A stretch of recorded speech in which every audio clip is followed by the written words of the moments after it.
Welcome to part 5. We're going to look at fetal development, but before we go on, we need to talk about the terms we talked about in embryological development. So, I have some matching terms, and I like doing matching questions on the test. So, a notochord. You guys knew that was going to be first, right? What is a notochord? A notochord guides the development of the nervous system. So it would be C. The yolk sac is going to produce blood cells. A morella. People have trouble with morella on the test. That is a ball of 16 cells. Remember, we start 1, that's the zygote, 2, 4, 8, 16. So that is the morella. Then we have the zygote, which is the fertilized egg. We have the chorion, which is going to produce the placenta. And the blastula is a hollow ball of cells. So really know these terms. People get confused with all of them. So organs develop by weeks 2, 4, 6, 8, 10, 12, 16, 32, or 48. Embryos start out as male, female, come out of lizard people, frogs. Technically, they actually do start out as frogs, but that's not a nice question. They all start out as female. What guides the development of the nervous system? The notochord, the spinal cord, the spermatic cord, the G7 cord. I like the G7 cord personally, but it's not the G7.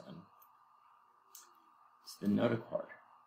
And the notochord is not the spinal cord.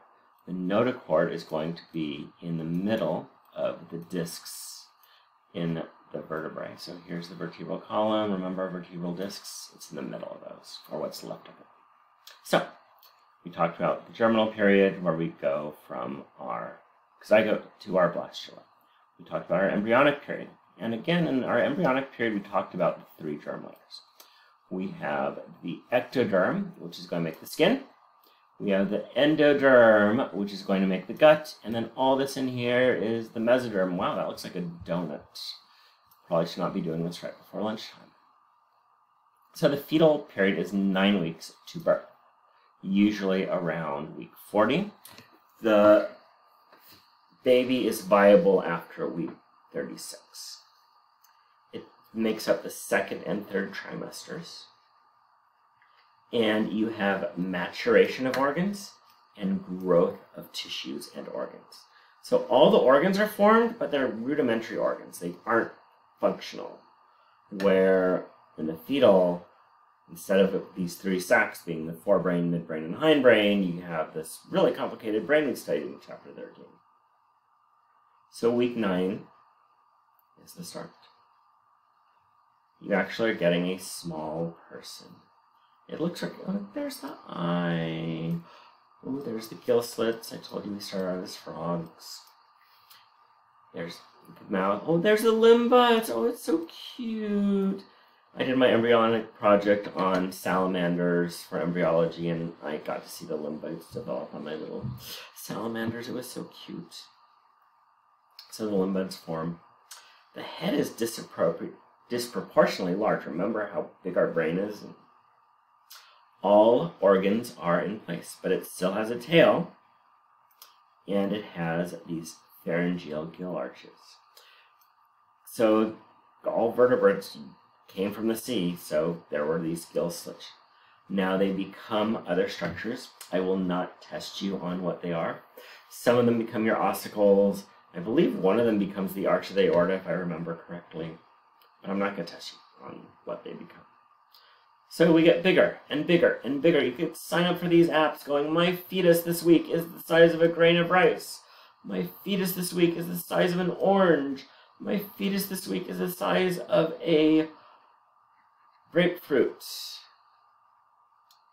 The 2nd trimester ends at about week 27. That's not on your. Ossification of bone begins. So when I used to teach the intro A&P class, students for some reason thought the baby was born as all cartilage. There is still some cartilage, but they do have bones. the brain enlarges. It grows faster than the skull grows. So that's why we get all these gyri, and that's why we get all these folds in the brain. I can't draw the brain with a mouse. Organs begin to grow. The body elongates. We now have a distinct thoracic and abdominal region. Third trimester. See, I'm not going through every single week. Week 28 to birth, again, not on the test.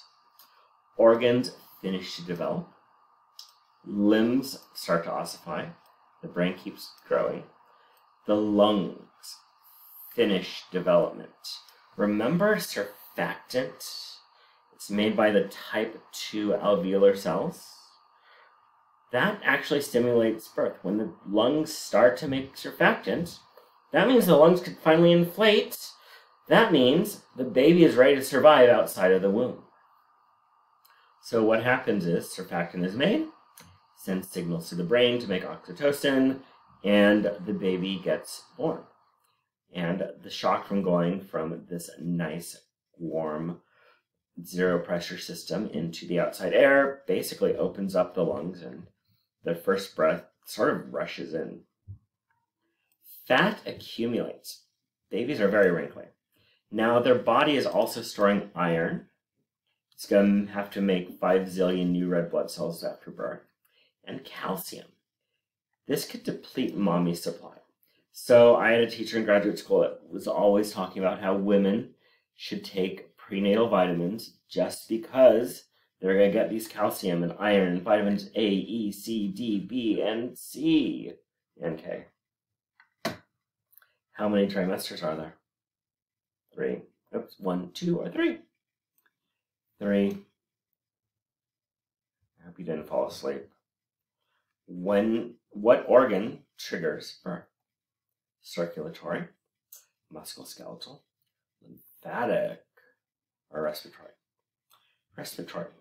Those type 2 alveolar cells that nobody wants to learn make surfactant, which means the lungs can inflate, which means the baby can be born. True or false? The skull grows faster than the brain. That is false. The brain grows faster than the skull. So that is the end of our lecture. The book actually talks about each week. It's really fascinating, but I'm pretty sure you're all brain dead at this point. So you've been a wonderful class to have. Study for your finals. Thank you.